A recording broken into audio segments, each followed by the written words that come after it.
Welcome to the Innovators Book Club. In each episode, we take a well-known book on innovation, discuss it, dissect it, and see what we can learn. In this episode, we're looking at the Innovator solution. Let's get started.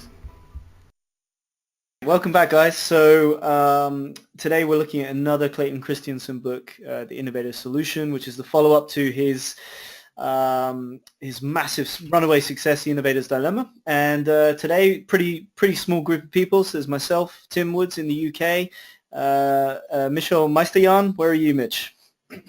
I'm in Bonn, as always, man. Just holding my ground here. Great. And we also have Ninetta Koswig in Boston. Hi, everyone. Hello. And finally, we have Michael Avis in Denver, Colorado. Hello. So, Michael, you're gonna chair this discussion, I think, because this book is of particular interest to you. So, why don't you guide us through? What's it about? I think the interesting thing about this, to start off as a top level, is that you already touched on it's a sequel to The Innovator's Dilemma. The key thing to remember about this is that while The Innovator's Dilemma was set up to be a theory, the Innovator Solution is set up to put it into practice, to try to show some ways in which the theoretical application of the Innovator's Dilemma can be put to use, and to show in places where management can take advantage of both being disrupted and disrupt themselves, to find out how certain products and services can be theoretically and analytically categorized so that they're practical. So here's the rub. It's not quite as sexy because it is just a pragmatic approach. So I would say it didn't do as well, if you will. But what I like about the book and overarching is that it is a practical application, and it does break down some sort of nuts and bolts, if you will. And I think that we can take pieces from each of the chapters and talk about more of the not even in terms of just what the Innovator's Dilemma says about sustaining technology versus disruption, or whether a company is a disruptor or whatever, but more about the breaking things down and the typical business case pieces, right? I mean, every chapter breaks it down in a way that you would competitors, products, customers, value chain, so on and so forth. So I think that's really the capstone here, is that it's not quite as sexy, so it's the dilemma, but it is practical and useful in many ways if you have the patience to go through it. Okay. Maybe we could walk through a little bit, get a feeling for what it's about. Yeah. I think let's start with Mitch. And Mitch, I think we talked about this. You were going to lead us off with the first couple of chapters and kind of go from there. Sure, why not? So the first chapter tackles the growth imperative, right? This is basically the basics. So this chapter creates the backdrop for the following chapters. It's the outset of the arguments that follow. So the key point is that companies have to grow, simple as that. They have to meet the expected growth rate just to keep their stock prices stable, and they have to exceed growth expectations to increase their share price. There are a lot of well-known examples out there about how badly companies looking for growth failed, actually. And Christensen names, I think, AT&T and Cabot. So that led to the widely accepted notion that new growth business is simply unpredictable. You just have to try and see what happens, basically. Now that Christensen doesn't accept, and he says basically predictability is possible, and it derives from good theory. And now good theory comes in 3 steps. The first one is adequate description of the phenomenon. The second is classify the phenomenon into categories, while these categories must be collectively exhaustive and mutually exclusive to lead to predictability. And third, and this one is crucial, you got to articulate a theory about the causal mechanics that lead to an outcome. And this theory must also be able to explain why and under which conditions the same mechanics lead to different outcomes for different categories of the phenomenon. So basically he delivers a pretty convincing argument why this book is worthwhile reading. It's a practical good theory about how to get new growth business right. So, and that leads me to chapter 2 then, which already dives directly into the meat of it, how to beat competition. The chapter describes strategies and actions to deal with dangerous competition. What is the most dangerous competition? Right, disruptive new market entries you didn't even see coming. So first of all, the author summarized the disruptive innovation model he developed in the previous book, the Innovator's, what is it again? Dilemma. Dilemma, thank you. So as a hint for the audience, you can check out our former podcast to get some details around the original disruption theory. But just in a very few and simple words, it goes as follows. New market entrants address either new markets or neglected customer needs in an existing market in a way that's financially not attractive to the incumbent companies, which is precisely the reason why these are not active in these market regions. However, once the market has matured and does become financially attractive, it's already too late and the entrants have taken over. So for Christensen's, there are three approaches companies can follow to grow. One is sustaining innovations, where you basically sell a high-end product to the most demanding customers in the market who are willing to pay the extra dollar for the perfect product, basically. Then you have two types of disruptive approaches. One is the low-end disruptions, which Christensen already described in the Innovator's Dilemma, where the entrants address overserved customers with a lower cost business model. And the other one is new market disruptions, where the entrants compete against non-consumptions of customers by offering a product or service that performs lower in the traditional performance attributes, but much better in new attributes, typically simplicity or convenience. And then the authors offer literally dozens of specific industry examples. For example, Amazon.com, which was a low-end disruption to establish bookstores. Well, that's chapter 2. Then anyone else would go on? I will take chapter 3, but I do want to ask you a question. Can we? Because I think it's one thing that I wanted to. Maybe we can come back to this later, but it's the primary thing here with the growth imperative. When you talk about the growth imperative, can you speak a little bit to what that means from the theoretical and the pragmatic application here? Speak to where that comes from. You mean yeah, why companies have to grow, basically? Yeah. So he goes pretty deep into this whole stock market theory, and as I said, there's this habit that as soon as they only reach their expected growth rate, their share price would go down. Which means they have to continue to actually grow to just keep their stock price stable. They have to continuously to surprise their investors, basically, positively, of course. And if they fail, and if they just do a good job, they already go down with the stock prices, their share prices sink, and they are a failure in the end. Is that? That's exactly, yeah, you hit it right on, and then that's the reason I was saying that is because it does even lead through, it's a continuous piece all the way through to think that, okay, every business is being challenged for some level of growth. Even private industry is still being challenged. The focal point here, though, for the theory application to really hold true is that there's this external pressure. You don't own your business because the world owns your business, and you are always being pushed to grow. That's a fascinating piece to hold on to, and you're talking about this, especially when you get into chapters 3 and 4, because in chapter 3, it's the focal point is products. What products will customers buy, right? That's what we need to look at. And the interesting thing that they come up with is it's not even new, but they've really elaborated on this concept of jobs to be done, that customers and consumers go to your product or service not because they think, well, not even not, just they go to it because they figure out a job to be done. The classic, I think, is always, people don't want a quarter-inch drill bit, they want a quarter-inch hole. So building on that to say, what products do we have to build, and especially against the growth imperative, you're saying what products we have to use to grow our business.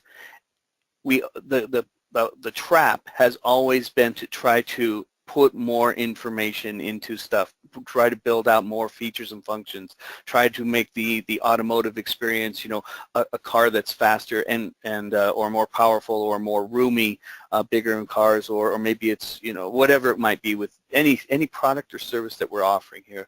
Often the problem when you're forced by growth imperatives and external forces, it's hard to focus on those areas where you could actually get growth started. And then that actually even leads into chapter 4, where, okay, so now who are the best customers that we can go for? So if you're looking for customers who need a job to be done, and people are using other products and services, whether they're yours or competitors, from a customer standpoint, you have to get inside there and say, what kind of customers do we need to look at? We're looking at those customers that are, again, even where competition is not serving them properly, appropriately, satisfactorily.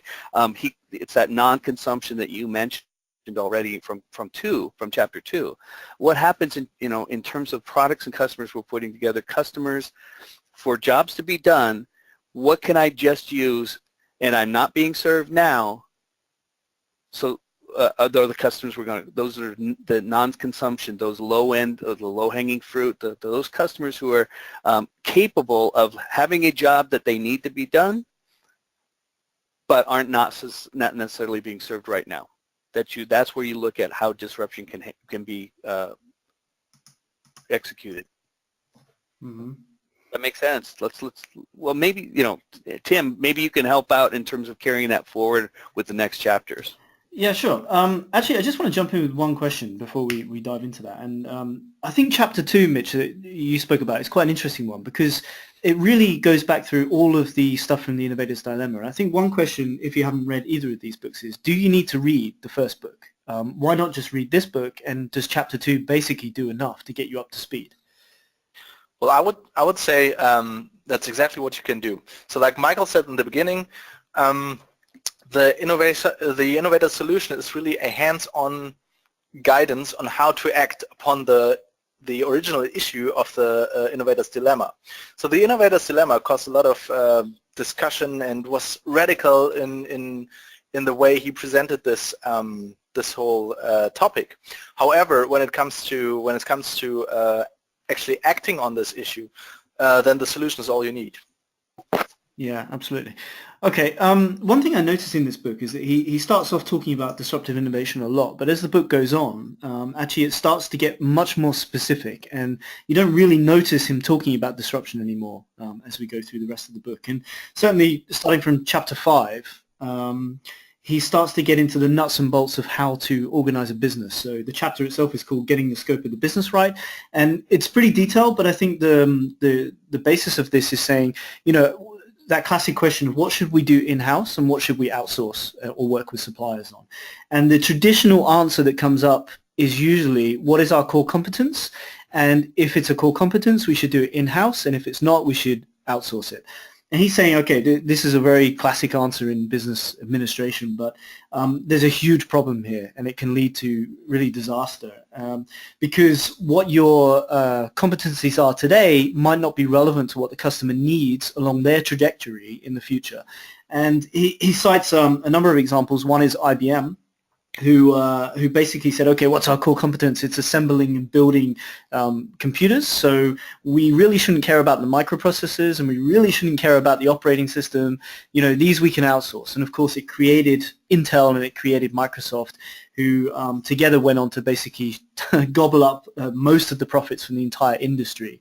So IBM's mistake of thinking about what its core competencies were as a future strategy really destroyed their market presence in that sense and generated two huge competitors. So he says, look, this can be really, really fatal, really dangerous, and it's about this idea, and he uses Wayne Gretzky, the ice hockey player, as an example here of skating to where the puck is going to be, not where it is right now. And he uses that as an analogy to say, look along the trajectory of what the customer is trying to get done, and what things will they need in the future, not now, but what things will they need in the future. And that's where you should base your decision on what should be in-house and shouldn't be. And I think he admits that this is a really difficult thing to judge. So his whole book, his whole thesis around all of this is to create an intuition in a manager so that they have, not concrete decision points that they can say, okay, is this in or out, but they actually have a stronger intuition for where the right decision might lie. I think that's where he's getting at. So he also then moves on to, in chapter 6 to talk about how to avoid commoditization. There's an interesting opening to this, which I like very much. And he says the first 1 gigabyte 3.5-inch disk drives were introduced in 1992 that were at prices that allowed the manufacturers to get 60% gross margins. But these days, and this is obviously, 10 or more years ago now, disk drive companies are struggling to get 15% margins out on disk drives that are 60 times better than what they were at the time. So disk drives have become a commodity, and he's saying, okay, this process seems inevitable. It happens to everyone. So is there really any answer?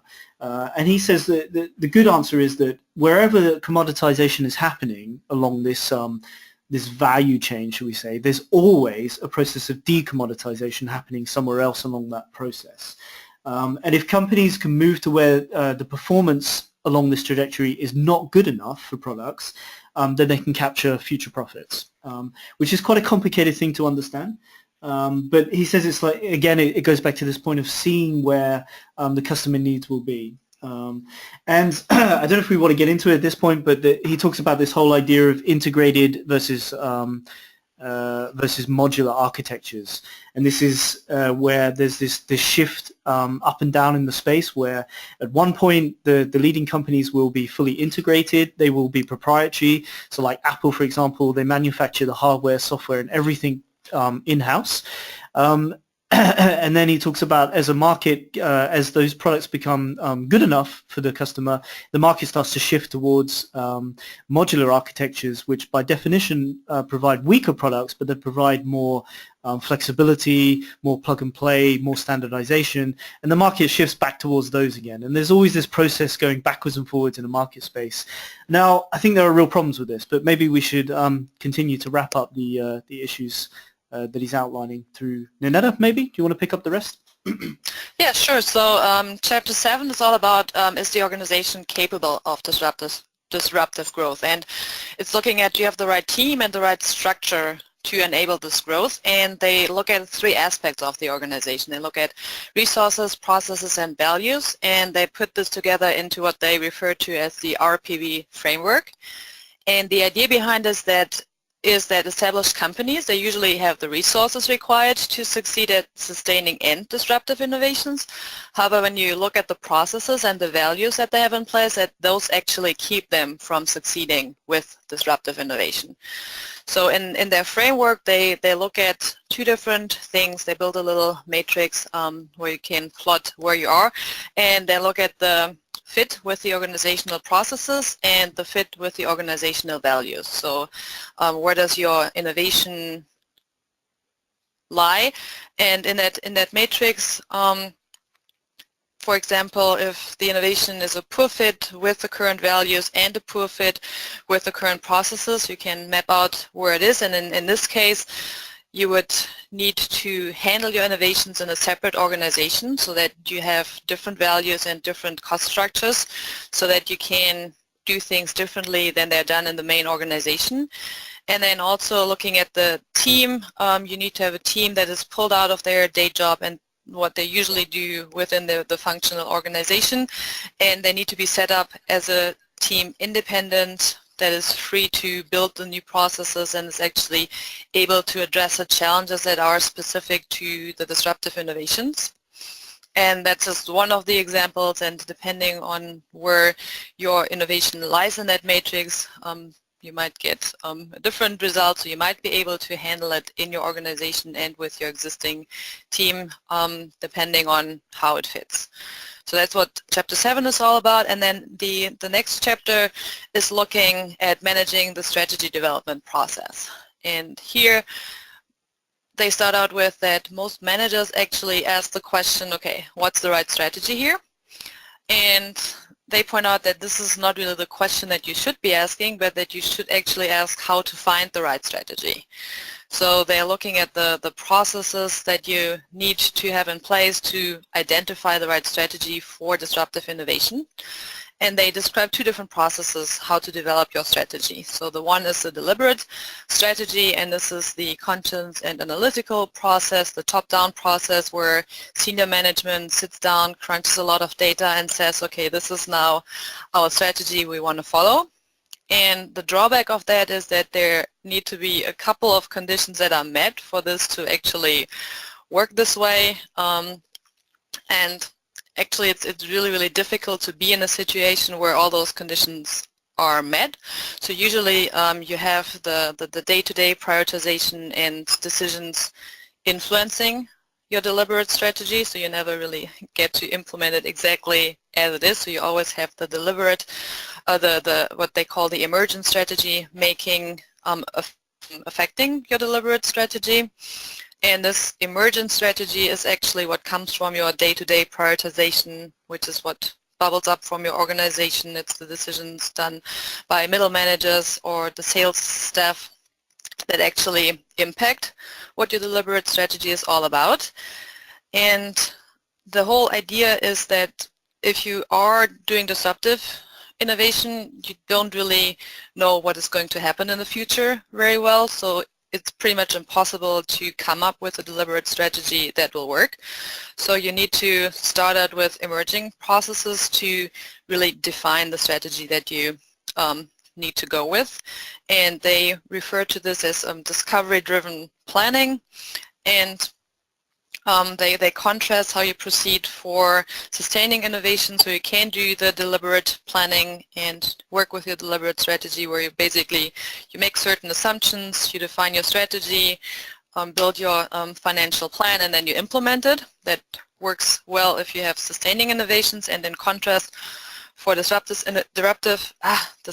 innovations, they say that you need to take this discovery-driven approach. And hey, Ninetta? Yeah. Can we, I'm sorry to interrupt, I don't mean to interrupt, but just in the sense of, like, 'cause you said a couple of things that would really, like, take us to the point for the next pieces. I think that's what we really need, and then we can come back, because I think what you're touching on is how the organization is constructed, and especially in terms of decision making and then managing the strategy, is lockstep with the things that I wanted to, we need to get to in the next chapters, but also then it allows us to kind of wrap this all in, with a bow and get to the bigger questions of the value of the book, if that's okay. Do you have a final couple points you want to make right here so we can move forward? Yeah, let me do one final point just to take a look at how's this discovery-driven planning different, because it also goes back a little bit. It reminded me of the lean startup. So the idea here is that your typical planning doesn't work with disruptive innovations, and you need to tackle it differently. You need to come up with the financial projections first. So what do you need to get out of this? And then you need to look at the assumptions. Okay, which assumptions need to be true? And then you need to do this whole discovery-driven process to approach this, where you actually come up with a plan to test this. And then you do this iteratively, and then based on that you identify, okay, what could be a viable strategy, and at that point you switch from this emergent mode to the deliberate strategy to actually make it happen. So at some point you need to make that switch to the deliberate strategy to really see the results. That makes sense, and that helps. So I think that where you were especially really leads me into the next chapters, because chapters 9 and 10 really get to corporate executive as the focal point and the audience. I think overall, and we can talk about who this book is written for, but for the most part it just keeps stressing at the end to me is that we're talking about how executive management, corporate executives can be aware of being disrupted, but also disrupt themselves, becoming a disruptive business themselves. They have to first talk about funding, which what Chapter 9 talks about funding. I think the most salient point about Chapter 9 is the section where they talk about best money that you can raise, of what you're looking for in terms of the type of money. People talk all about just getting the money, but the focal really should be on the type of money that you want to get and invest should be patient for growth, but impatient for profit. That's actually counterintuitive, what actually tends to happen more often, which is the reverse, to be impatient for growth and patient for profit, in the sense that people are saying, give it away, freemium models, get the brand out there, get the name out there, make it grow viral, everything else. We're not worried about making money, we just want to get out there. The problem with that they stress is that in doing it that way, looking for the low-hanging fruit thing, if you're able to build the profit margins with customers who are looking for specific jobs to be done in places where you can build products that are cheaper, faster, you can still have that margin there. That allows your business to sustain that growth. As opposed to the other, which says if you're patient for profit, you never have any money, and people just keep pouring money into this, and then the problems start to compile on all the strategic decisions. That is exactly the problem with the final chapter, in which they discuss the role of senior executives. And this is I think this is the capper on the whole book, in saying we get to the end and talk about what does it mean to be a senior manager. What is important about the role here is that you have to take the things that are most important about finding target markets with target products, looking for jobs to be done in the marketplace, skating to where the business is, if you will. And let me just, senior executives play 4 roles. This is from the summary of the chapter. First, they have to actually coordinate action. They have to make decisions that have, where there's no process. They have to start thinking like entrepreneurs, even if they're in an established business space. They must break grip of established processes. That's the other, other situation. The team is confronted with new tasks that require new patterns of communication and so on. These people who are, pulled out of their day jobs and been told to go innovate and look for new markets, that's not always their core competency. Third, when recurrent activities and decisions emerge in an organization, executives need to create the processes to guide and coordinate the work of those people. This is new territory for them very often. And fourth, recurrent cultivation of new disruptive growth businesses entails building and maintenance of multiple processes, business models, new business models, and senior executives need to actually kind of balance how they're working between the existing businesses and keep things going in a sustaining model, and still be able to look at disruptive challenges and drive those. So that has a lot to do with even how they funnel the money to those places and hold the line. So what we're wound up with here at the end is that this book is set up for senior executives in a practical way to take advantage of the theory of the innovator's dilemma. Michael, can I jump in? So I just want to jump to a particular criticism here, because one of the things it points at is it says that it's assuming that consumers or buyers are rational. Yeah. So, and that's certainly true if you're B2B and you're buying, let's say, aircraft or big engineering or medical devices. Then on the buyer side, it's very rational. So when he's talking about whether a product is good enough or not good enough, and how that whole setup is framed, assumes that the buyers are purchasing based on definable criteria and that they're rational about it. So if the price point is lower and if the performance is X, then okay, that's the decision. But I think in the B2C world, for sure, that's not the case. Buyers are not rational. And I think this is one of the reasons Christensen's always had trouble with Apple. Yeah, so he famously, actually I have a little quote here, and maybe I can read it just to give some context. But yeah, when the iPhone was coming out, he said the iPhone is a sustaining technology relative to Nokia. In other words, Apple is leaping ahead on the sustaining curve by building a better phone. But the prediction of the theory would be that Apple won't succeed with the iPhone. They've launched an innovation that the existing players in the industry are heavily motivated to beat, which is definitely true, but it's not truly disruptive. History speaks pretty loudly on that the probability of success is going to be limited. Now, it's kind of embarrassing to read these quotes, I think, because he said many different ones about the iPhone and the iPad as well, and the iPod, and pretty much got them all wrong. And I think he struggles to understand that. Sorry, go ahead. But yeah, so maybe I can jump in on this, because I think, I'm not sure whether whether I read it in an article or whether it's actually the innovator's DNA, but he recently, well, after the solution for sure, he reframed that statement about the iPhone, where he said regarding the phone industry, It's a sustaining innovation. However, what makes it actually disruptive is that it is not a phone at all. And eventually, it's actually disruptive to the personal computer market and laptops, because it's the one go-to device to do everything. Basically, it's your pocket computer, and that is what makes it so disruptive. It's not a good phone or a better phone or a disruptive phone in any way. It's just it's a good phone. That's it. I think you make a good point, but let me just, and sorry, I didn't mean to cut you up, but both of you guys, I mean, I think it's a really important distinction, because when you're talking about the dilemma as a framework for theory, which even the solution is talking about, the interesting thing about it is that history might prove him right if Apple stumbles, and we're already kind of seeing that, the street is questioning Apple's, growth and new product and so on. The thing is if in 10 years, 20 years, you're like, well, see, there I was right. I just was ahead of my game. I mean, it's like what we're talking, but when you say the solution just is trying to say, okay, what can we actually do with the dilemma as a theory, then it works in the sense that it becomes a practical handbook, a guideline.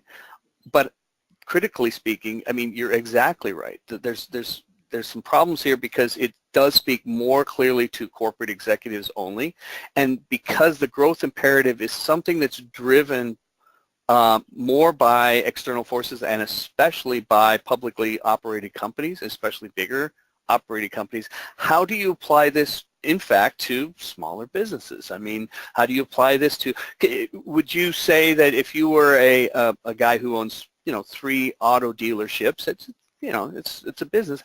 How would you apply this if you're looking around and saying, oh, I'm worried about, that lot or this type of car or whatever? Does the theory still hold? If you're just worried about your own private small business growth imperative, maybe you're not compared to growth at all. Yeah, well, I'm not totally convinced, because I think the size of business is not so important. The role you have in is much more important. And as you already pointed out, he explicitly says that the book is targeted at senior management people who are charged with the task of creating new growth, or who are in a position where they can actually change something principally in their business. Which means if you're not in that kind of role, then the book simply can't help you, probably. Yeah, I think that's fair, but I just want to go back to the issue I was trying to raise, which I think doesn't really matter if you're a senior executive or not. Because take Nike. So you have senior execs at Nike that are worried about disruption, but what doesn't hold there is, why should I go and spend $120 on a pair of Nike trainers when I can definitely go and get a suitable performance equaling product for 20 or 30 bucks? And this brand problem, or the emotional side of things, the irrational side of the buyer, I think is a real problem here. It doesn't fit the theory very well. Would you agree? Yeah. Well, again, that's what I get back to, is the funny thing is that it becomes like Teflon, right?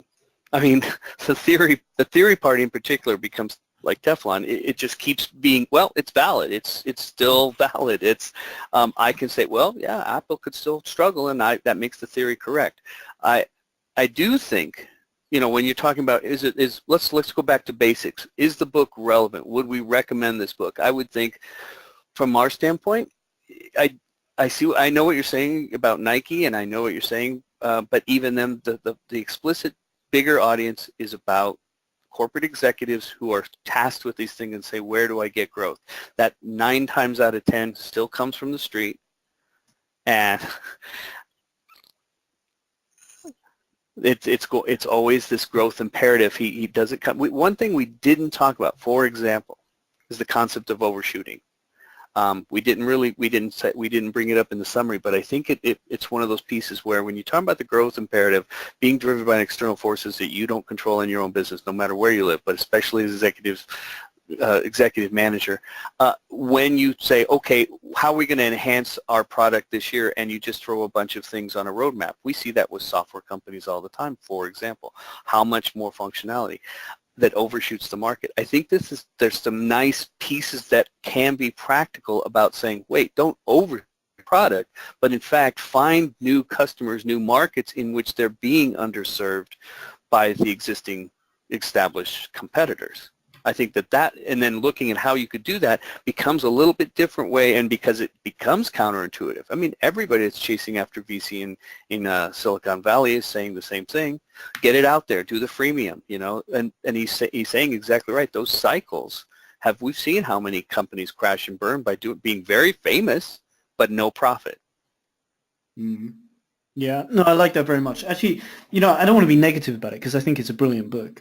I just think this problem of the brand or the emotional side of things is tricky to fit into the theory. But everything else is very solid and great. So I don't know if we want to sort of give an appraisal of it, Michael, but I mean, there's really a ton of takeaways from this that are very practical and very useful. That's just it. It's the you know, the dilemma is nice for being able to have a very passionate discussion if you're, you know, theoretical and you're passionate about innovation in business, whereas this is harder to get across in the sense that it's you know, it's core elements, it's nuts and bolts that you have to roll up your sleeves, you have to get a little dirty and have to get a little scraped up working under the hood. So it's not as fun because it takes some discipline to get your, you know, your mind around the points that they're making. And some of them, because they are counterintuitive, probably even makes it more difficult on those people who are specifically targeted here, you know, to make those kinds of decisions to, oh, my best guy, my best manager is doing so great in this world over here, I'm going to make him the manager of the new product line, and then he fails and you blame the new guy. But that wasn't his core competency. You know, you didn't set him up for success because you didn't follow the things that this, you know, nuts and bolts, you know, practical handbook establishes. That's why I'd say the recommendation would be quite different. You have to be willing to accept that it's not easy. There's no magic wand here. He's actually being very practical in a tough way. Yeah, I've made a list of all these like little sort of rules or tips that he adds, and there's some really great stuff in here that we haven't even touched on. Like, for example, it's a lot easier to frame something as a threat and get backing for it than it is an opportunity. So internally, to win favor, if you can say that you're being threatened, you know, disruption, it's actually easier to get funding for your project than it is to say, hey, let's seize the opportunity there. I love the thing about being patient for growth. Yeah, but impatient for profit. That's a really great section overall. And I like the bit where he was talking about how to hire the right people. And he's saying often we always hire because it's like, okay, have they been successful with the product launch before? And that's completely wrong. Actually, you want somebody that might have failed before, but learned from the experience. And, you know, he gives a general rule that is appoint people for their ability to learn, not their track record. And a lot of good detail around that as well. The stuff Ninetta spoke about, the emergent strategy and disruptive, deliberate strategy is also really good. I don't know, I got tons more, but I don't know. Anyone else want to chip in with anything?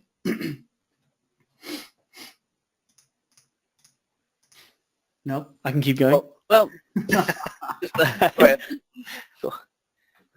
well, Ninetta, are you still there? Because he just touched on your emergent versus deliberate, and I thought you did a really good job, you know, at that very critical juncture there, and I thought there's some key takeaways as well. How would you feel about recommending this book to somebody that you're working with or even internally? I liked it. I think if you started with a solution that you can skip the dilemma, because here you get the hands-on advice, versus the other one is more theory. You need to be in a position though to be able to make those decisions. So if you need to have somebody establishing a new team independent from what the main organization is doing, that's probably a little hard to get approved. So you really need to be in a position to have that power to make those decisions and to appoint those people and then give them the freedom that they need to succeed with that, because it's different than what they've potentially been doing previously. So you would recommend this to a client or a colleague? Yeah, I would. For innovation managers, especially on higher levels, I think it's really helpful because it has a lot of really hands-on insights that you can apply. So you pointed out the strategy part, so the whole discovery-driven planning. I think that's helpful, and it reminded me very much of the lean startup because it's a similar approach.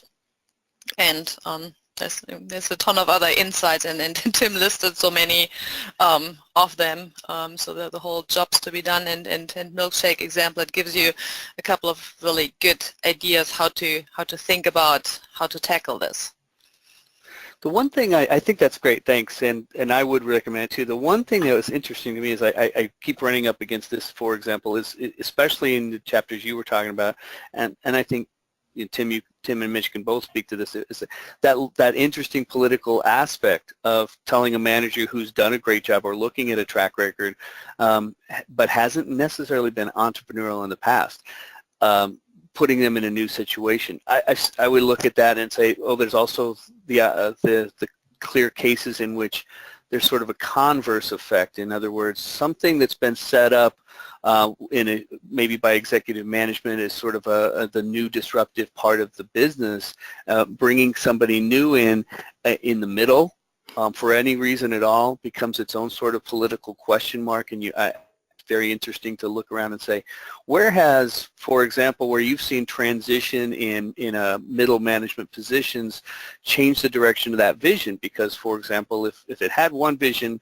when it was initiated, but 9 months, a year down the road, there's a transition at the middle management of that particular area, and that person is tasked with using the same information, but realizes, there's a certain realization that if this fails, I'm going to be blamed, but if it succeeds, it's not going to be on my credit, right? It's going to be on what was already established.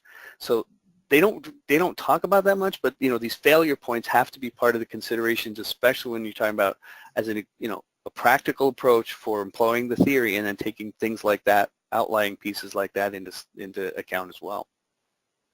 Tim, Mitch, any thoughts?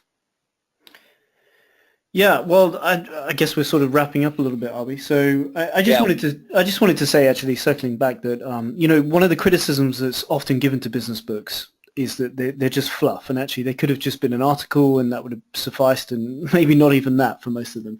And there is a lot of rubbish out there for sure. And I think that that's something to be praised here, is that this book is not fluff, and it's also not the dissertation style that he had in The Innovator's Dilemma. And you very much got the feeling that those 3 case studies in The Innovator's Dilemma were just labored a little bit too much. Whereas in this book, there are lots of little examples. The one from Sony I really like in particular. And there's tons spread throughout the book, but it's really not fluff. Every chapter is very focused. It's not too academic. It's very practical, and I think that it should be really highly praised for that. And the only tough thing I find with it is that it does feel a little bit dated now. So a lot of the theory is still good, but there is stuff in there about RIM, BlackBerry, and it just feels very, very dated. And it also lacks anything around Google or Uber or any of these newer examples that would be really interesting to talk about in his context of the theory. I would love to see somebody just do an article in Harvard Business Review or something that just takes the theory and says, let's just have a look at it in today's environment. How does it still stand up? That would be really fascinating to me. But I think overall the book is solid. It's a great read. And like we said earlier, I think you don't need to read The Dilemma if you just pick this one up. Chapter 2 just gives a great summary of it. So, Mitch, I don't know, what's your thoughts? No, I totally agree with what you said. So what I really like, similar to the dilemma, you provide a lot of real-life examples, many more actually than in the dilemma. And what I really liked about it is, though, that even without these real-life examples, his theory is really well-structured and convincing. It's just straight. You just believe him as he lays it out, and that's what I really like about it. Mm-hmm. Yeah, that's great. And honestly, we didn't even touch, but I think we did in summarizing. The epilogue is called "Passing the Baton." What do you now? Who me use theory? How do you apply these things? How do you take these things? And I think, Tim, you're right on, and maybe you should write that article. At least start it as a blog. Maybe you'll get picked up. Taking that approach, because I do think that that's one thing that we continuously have to do. Is it still relevant? If it is still relevant, how does it get? How do we adapt it and continue to massage it and shape it?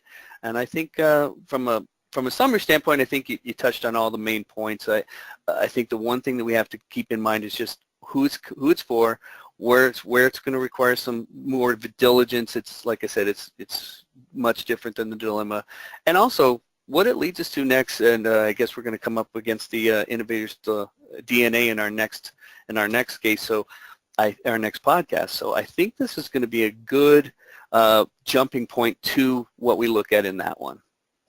Absolutely. Yeah. All right, guys, let's bring it to a close. So thanks for the discussion. And like you said, Michael, next time we'll be looking at the Innovator's DNA to complete this trilogy of Christensen books. So thanks very much. It's bye from the UK. Goodbye from good old Germany. And from Boston. And from Denver. Bye, everyone. See you guys. Bye-bye.